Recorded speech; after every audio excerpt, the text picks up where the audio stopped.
கிறிஸ்துவுக்குள் பிரியமான அன்பு சகோதர சகோதரிகளே, தேவனுடைய பெரிதான கிருபையினால் நாம் தொடர்ச்சியாக தியானித்து வரும் 93 நாட்கள் நினைவு கூறுதல் தொடர் தியானத்தில் இன்று 16ஆம் நாள். இன்றைய நம் தியானத்தின் தலைப்பு, கர்த்தர் வருமளவும் அவருடைய மரணத்தை தெரிவிக்கிறீர்கள். அப்போஸ்தலராகிய பவுல் 1 கொரிந்தியர் 11வது அதிகாரம் 26வது வசனத்தில், நீங்கள் இந்த அப்பத்தை புசித்து இந்த பாத்திரத்தில் பானம் பண்ணும் போதெல்லாம் கர்த்தர் வருமளவும் அவருடைய மரணத்தை தெரிவிக்கிறீர்கள் என்று கூறுகிறார். அன்பானவர்களே, கர்த்தருடைய பந்தி என்பது ஒரு சடங்கு அல்ல, அது ஒரு மாபெரும் பிரகடனம். யூதர்கள் எப்படி ஆண்டுதோறும் பஸ்கா ஆட்டுக்குட்டியை அடித்து தங்கள் விடுதலையை நினைவு கூர்ந்தார்களோ, அப்படியே உண்மையான பஸ்கா ஆட்டுக்குட்டியாகிய கிறிஸ்துவின் பலி சாத்தான் மற்றும் பாவ மரணத்தில் இருந்ததான நம்முடைய விடுதலையை நீசான் 14ஆம் தேதியில் நினைவுபடுத்துகிறோம். இது வாரந்தோறும் செய்யப்பட வேண்டிய ஒன்றல்ல.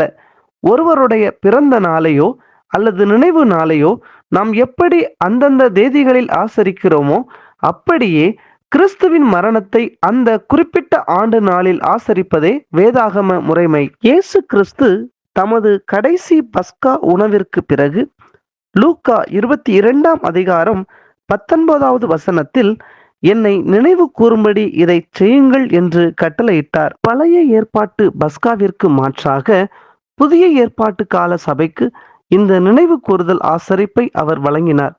கர்த்தர் வருமளவும் என்பது சுவிசேஷ யுகத்தின் முடிவு மற்றும் கிறிஸ்துவின் ராஜ்யம் நிறுவப்படும் காலத்தை குறிக்கிறது. உலகத்தின் பாவத்தை சுமந்து தீர்த்த அவருடைய ஈடுபலியை அவர் தன்னுடைய 2ஆம் வருகையில் செய்யும் அறுவடை முடியும் வரை நாம் உலகுக்கு பறைசாற்றி கொண்டே இருக்க வேண்டும். பலர் இதை வாரந்தோறும் ஞாயிற்றுக்கிழமைகளில் செய்கிறார்கள். ஆனால் ஞாயிற்றுக்கிழமை என்பது கர்த்தருடைய உயிர்த்தெழுதலின் மகிழ்ச்சியை கொண்டாடும் நாள். இது குறித்து ஆழமாக நாம் ஏற்கனவே தியானித்துள்ளோம். ஆனால் இந்த நினைவு கூறுதலின் ஆசரிப்பு என்பது இயேசு காட்டி கொடுக்கப்பட்டு சிலுவையில் அறையப்பட்ட அந்த துயரமான இரவை குறிக்கிறது. ஆரம்ப கால திருச்சபை இதை ஆண்டுதோறும் ஒருமுறை மட்டுமே கடைபிடித்தது என்பதற்கு வரலாற்று சான்றுகள் உள்ளன. பவுல் குறிப்பிட்ட இந்த பாத்திரத்தில் பானம் பண்ணும்போதெல்லாம் என்ற வார்த்தை ஒவ்வொரு ஆண்டும் பஸ்கா பண்டிகை வரும் காலங்களை குறிக்கிறதே தவிர வாராந்திர முறையை அல்ல. இந்த ஆசரிப்பில் உள்ள அப்பம் கிறிஸ்துவின் நீதியையும் திராட்சரசம் அவரது ஜீவனளிக்கும் இரத்தத்தையும் குறிக்கிறது.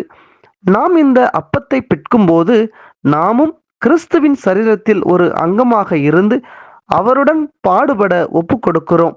அவர் வரும் வரை நாம் இதை செய்வது, உங்கள் விசுவாசம் சோதிக்கப்பட்டு இயேசு கிறிஸ்து வெளிப்படும் போது உங்களுக்கு புகழ்ச்சியும் கனமும் மகிமையும் உண்டாக காணப்படும் என்று 1 பேதுரு 1வது அதிகாரம் 7வது வசனத்தில் கூறப்பட்டுள்ளபடி நம்முடைய பாடுகள் விரைவில் முடிவடைந்து மகிமை தொடங்க போகிறது என்ற நம்பிக்கையை உறுதிப்படுத்துகிறது. அவர் ராஜாவாக வரும்போது நாம் அவரோடு ஆளுகை செய்ய போகிறோம். அவருடைய மாம்சத்தை புசிப்பதன் மூலம் நாம் நீதிமானாக்கப்படுகிறோம். அவருடைய இரத்தத்தை பானம் பண்ணுவதன் மூலம் அவரை போன்ற பலியில் பங்கெடுக்கிறோம். இப்படியாக கர்த்தருடைய சரீரம் என்ன என்பதை நிதானித்து அறியாமல் இதில் பங்கேற்பது ஆவிக்குரிய தண்டனைக்கு வழிவகுக்கும். நாம் தகுதியோடு இதில் பங்கேற்கும் போது பரலோக ராஜ்யத்தில் அவரோடு புதிய திராட்சரசத்தை சந்தோஷமாய் பானம் பண்ணும் வரை இது நம்மை ஆவிக்குரிய ரீதியில் பலப்படுத்துகிறது. எனவே பிரியமானவர்களே, ஒவ்வொரு ஆண்டும் இந்த புனிதமான நாளில் கூடி வருவோம்.